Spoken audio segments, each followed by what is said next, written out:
এই মুহূর্তে যে খবর পাওয়া যাচ্ছে কালীঘাট মেট্রো স্টেশনে আত্মহত্যা, ট্রেন চলাচল বিঘ্নিত হয়েছে। এই মুহূর্তে খবর পাওয়া যাচ্ছে বেশ কিছুক্ষণ মেট্রো চলাচল বিঘ্নিত হয়েছে। কালীঘাট মেট্রো স্টেশনে আত্মহত্যার ঘটনা ঘটেছে। অনির্বাণ বিশ্বাস জানাবে বিস্তারিত। অনির্বাণ, দেখো সুমন, জানিয়ে রাখি যে রাত 9:13 নাগাদ কিন্তু কালীঘাট মেট্রো স্টেশনের ডাউন লাইনে, অর্থাৎ যেদিকে কিনা সুভাষ দেয় যে ট্রেন মেট্রোগুলি, সেই ডাউন লাইনে কিন্তু এক যুবক তিনি কিন্তু আত্মঘাতী হয়েছেন এবং তারপর থেকে কিন্তু বেশ খানিকক্ষণ মেট্রো চলাচল কিন্তু ব্যাহত রয়েছে এবং পুলিশ ইতিমধ্যে কিন্তু পৌঁছে ঘটনাস্থলে তার সেই দেহ কিন্তু উদ্ধারের চেষ্টা চালাচ্ছেন। এর মধ্যে কিন্তু মেট্রোর তরফে যেটা জানানো হয়েছে যে সামগ্রিকভাবে মেট্রো চলাচল কিন্তু বন্ধ রাখা হয়েছিল। ডাউন লাইনে কিন্তু এখনো পর্যন্ত বন্ধ রয়েছে। তার যে রিকভারি, সেই রিকভারি হয়ে গেলেই তারপরে কিন্তু সেখানে মেট্রো চলাচল শুরু করা যাবে। তবে এই ব্যক্তি কি কারণে এরকম আত্মঘাতী হওয়ার ঘটনা ঘটালেন সে বিষয়ে কিন্তু এখন পুলিশের কাছে কোনো সদুত্তর নেই। যদিও পুলিশ সমস্ত রকম ভাবে ওই যুবকের পরিচয় জানার চেষ্টা করছে। সময়, ধন্যবাদ অনির্বাণ।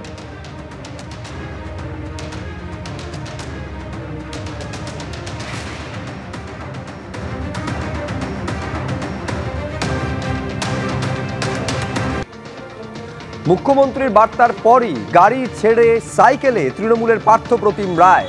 সাইকেলে চেপে কোচবিহারের টাকাগাছে কর্মীদের বাড়িতে গিয়ে সারলেন জনসংযোগ। পাশাপাশি দুটো ছবি আপনাদের সামনে রেখেছি, যখন গাড়িতে চড়ে জনসংযোগ সারছেন বা কোথাও যাচ্ছেন পার্থপ্রতিম রায়, কিন্তু 21শে জুলাইয়ের মঞ্চ থেকে যখন বার্তা দিলেন মমতা বন্দ্যোপাধ্যায়, তারপরই গাড়ি ছেড়ে সাইকেলে পার্থপ্রতিম রায়।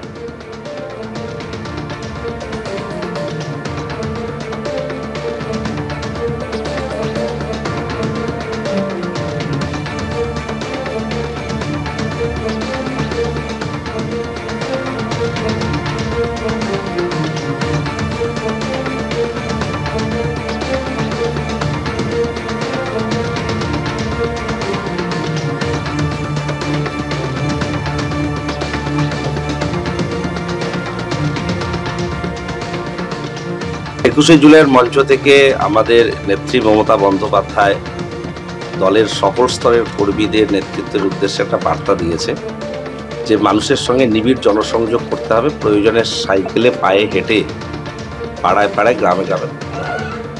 আমরা মনে করি এটা সংযোগের একটা অন্যতম মাধ্যম।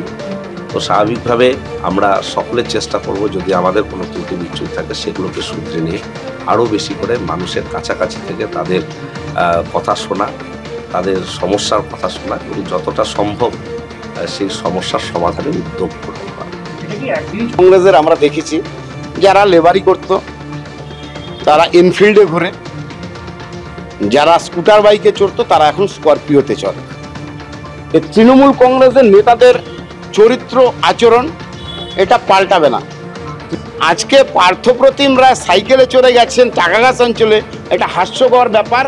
মমতা ব্যানার্জিকে খুশি করার জন্য এই কাজটা করেছেন। উনি জীবনে পায়েও হাঁটেন না, উনি গাড়ি ছাড়া নড়েন না। এটা কেন করলো জানি না, মাননীয়াকে হয়তো একটু খুশি করার জন্য, জনসাধারণকে বোকা বানানোর জন্য বা চমক দেওয়ার জন্য। মমতা বন্দ্যোপাধ্যায়ের বার্তার পরে গাড়ি ছেড়ে এবার সাইকেলে চাপলেন তৃণমূল নেতা পার্থপ্রতিম রায়। এর আগে 21শে জুলাইয়ের মঞ্চ থেকে কি বার্তা দিয়েছিলেন তৃণমূল নেত্রী, শুনুন। দুর্নীতির কাছে মাথা নত করব না, এটা আজকের দিনে শপথ নিন, এটা আমাদের অঙ্গীকার। তাই কেউ যাতে আপনাদের লোভী বানাতে না পারে। আমি ভাত রুটি খেয়ে থাকবো, কিন্তু আমি অন্যায়ের সাথে আপোষ করব না। এখন থেকে মনে রাখবেন, আমাদের এটা শপথ নেবার দিন আজকে। দুর্নীতির সাথে আপোষ নয়।